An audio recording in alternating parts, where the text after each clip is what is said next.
The Holy Gospel according to St. Luke, the 24th chapter. Glory to you, O Lord. Then he said to them, "These are my words that I spoke to you while I was still with you, that everything written about me in the law of Moses, the prophet, and the Psalms must be fulfilled." Then he opened their minds to understand the Scriptures, and he said to them, "Thus it is written that the Messiah is to suffer and to rise from the dead on the third day, and the repentance and forgiveness of sins is to be proclaimed in his name to all the nations, beginning from Jerusalem. You are witnesses of these things. And see, I am sending upon you what my Father promised. So stay here in the city until you have been clothed with power from on high." Then he led them out as far as Bethany, and lifting up his hands, he blessed them. While he was blessing them, he withdrew from them and was carried up into heaven. And they worshipped him and returned to Jerusalem with great joy, and they were continually in the temple blessing God.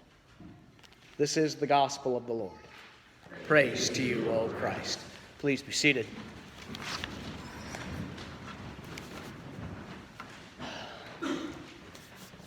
Happy Mother's Day to all of those who are mothers and are motherly, as we know so many of them in our lives. And on Mother's Day, I cannot help but think of one of the only recorded statements that the mother of Jesus makes to her son, Jesus. And that is, "Son, they've run out of wine."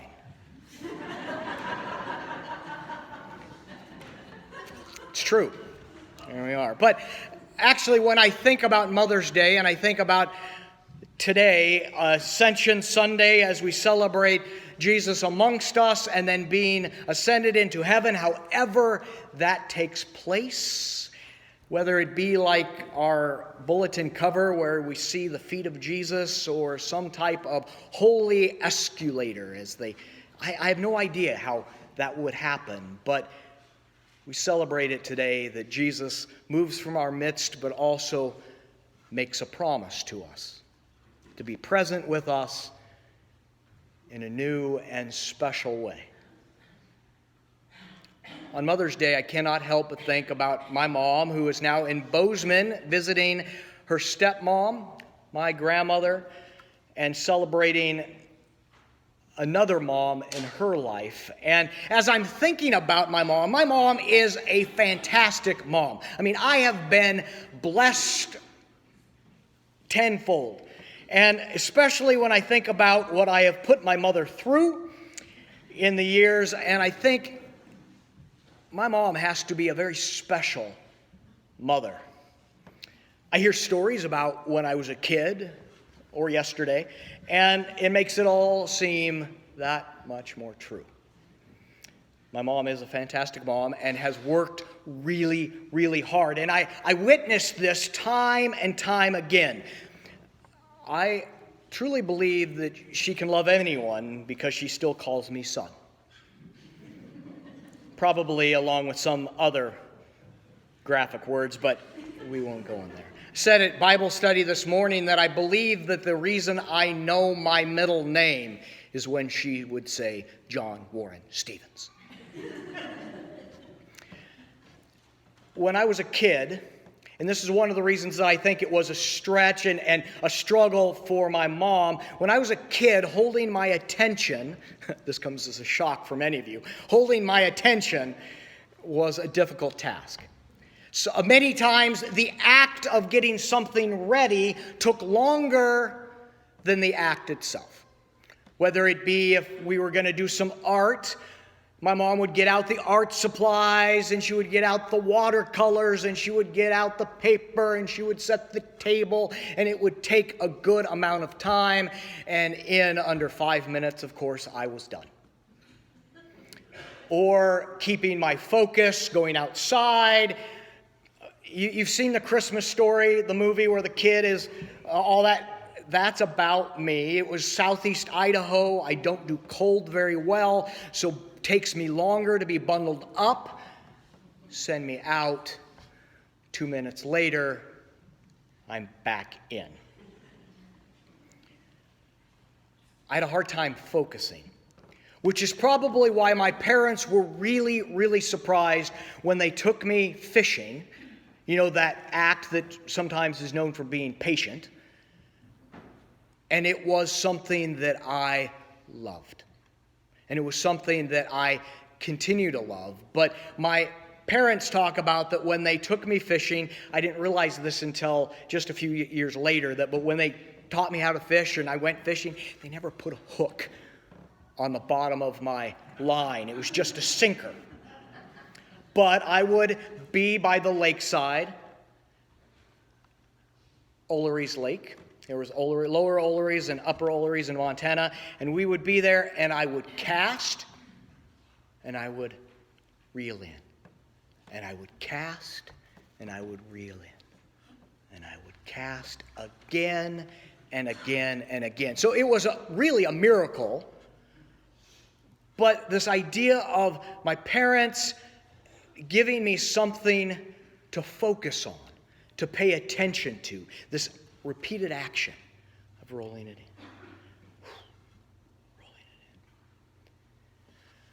I bring up this idea of spending time focusing on something because this Sunday, Ascension Sunday, is all about changing focus or moving our focus from one thing to another, about looking at Jesus and then changing the focus of moving it to where we look for Jesus.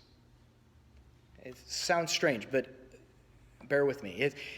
All of this time, the disciples have been spending time with Jesus. Even after the appearance, when Jesus has been in their midst, they've been focused on Jesus. Pre-resurrection, before the cross and the tomb, and after the wounds on the side, there's Jesus, focused on Jesus. Now, Jesus blesses them and says, I'm going to send you the Spirit. And what I want you to do is now you're going to be sent out into the world to look for me among the world. So changing the focus from here to there. Now, we all know about how easy it is to get focused on something that ends up not being that helpful. The times we spend focused, whether it be on ourselves, we turn inside, and then we are called to lift our eyes up and to look and to see. If you are like me, when you're walking the sidewalk, there are times where you find yourself spending more time looking at the cracks of the sidewalk so you don't trip and fall. Been there.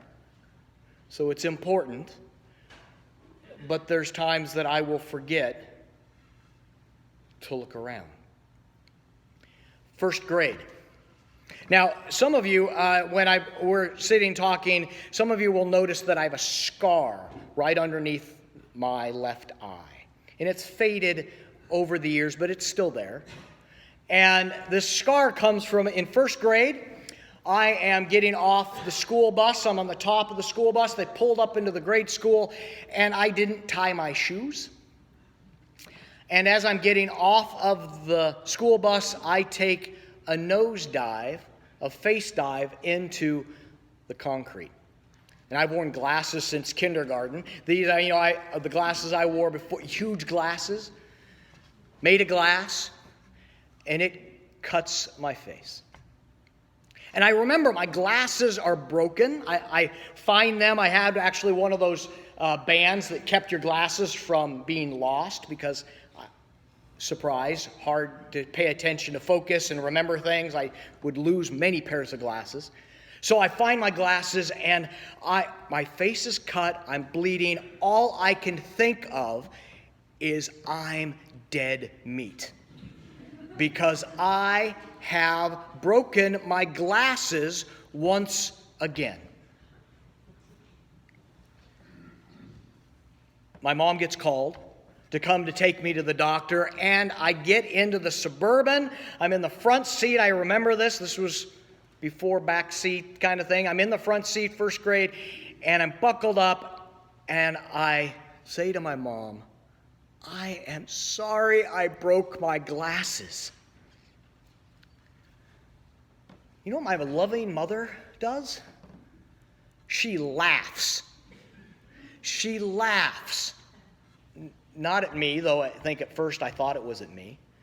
She laughs at the ridiculous nature of that statement. I'm sorry I broke my glasses.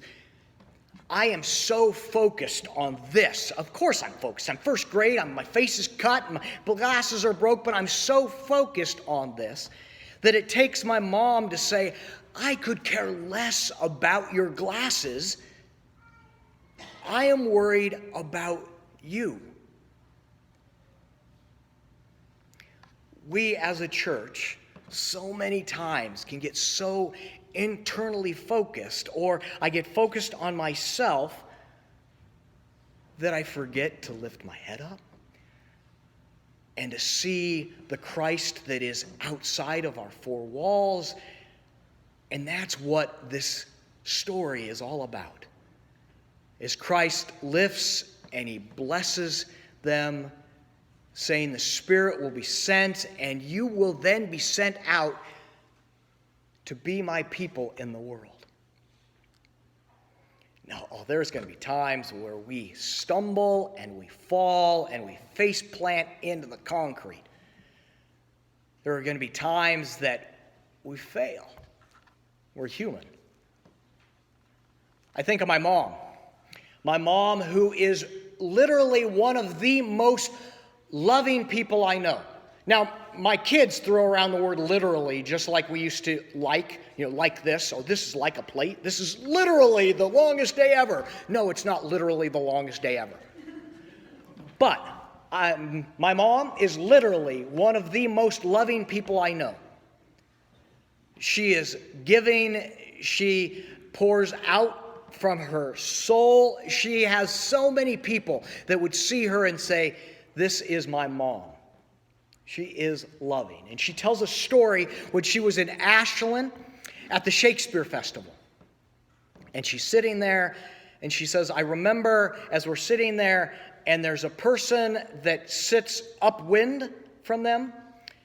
It was someone that was either homeless or needed work on their hygiene or what. But they sit to the point where my mom is downwind from them. And she remembers thinking, I have work to do. She remembers thinking, I have work to do. Because what is running through her head are not loving thoughts, they're judgmental thoughts, like any of us. She says, I have work to do. What I love about that statement, and I love coming from that woman, is that she doesn't excuse it.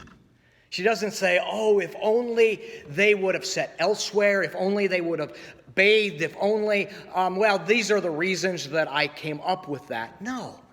She just says, I have work to do. This is what I need to work on. We as the church, when we come and we receive bread and wine, when we receive the body and blood of Christ, when we confess our sin as a church and we say, God, we have work to do. It's not so we feel worse about ourselves. It's so we say, God, work in, with, and around us. We want to do this work, and we want to be shown how. And we struggle. We struggle doing it because the last time I checked, when I looked into the mirror, I'm human. Probably the same way you noticed that you're human. Just like my mom, as much as I love her and I think she could probably walk on water, she knows that she's human. We are humans doused in the Spirit, sent into this world to share the love that God has for you and me and for the world. That's the beautiful nature of our Jesus. The beautiful nature of the Spirit that drenches us, that God not only loves us for who we are, but God will use us for who we are. My mom, she could tell you when she's sitting around the table, she could probably go into this long diatribe about all of the things that I have done, that I have messed up. She probably remembers a few of them. But what she does, she tells a story about how she loves being a mom. She loves her kids. And she will tell you, as long as you will listen, about how wonderful her kids and her grandkids and those that are in her midst. She will tell you these stories. Our God does similar things. God knows how we stumble. God knows how we mess up. Yet our God continually loves us, sends us out into the world, and says the world needs you. The world needs me. And you get to tell the world how much I love them. Because that's what this story is all about, is God continually expanding the circle to say, you are in, the entire world is in because of God's love. I am so thankful that I have the mom that I have, as I know so many of you are. I know that you are thankful for the people that are in your lives that are mothers to you. Sometimes that's flesh and blood. Sometimes that's because someone has wrapped their arms around you and said, you are mine. We give you thanks, God, for those. We give you thanks for the ways that you send us to share that love with those who need it most. Amen.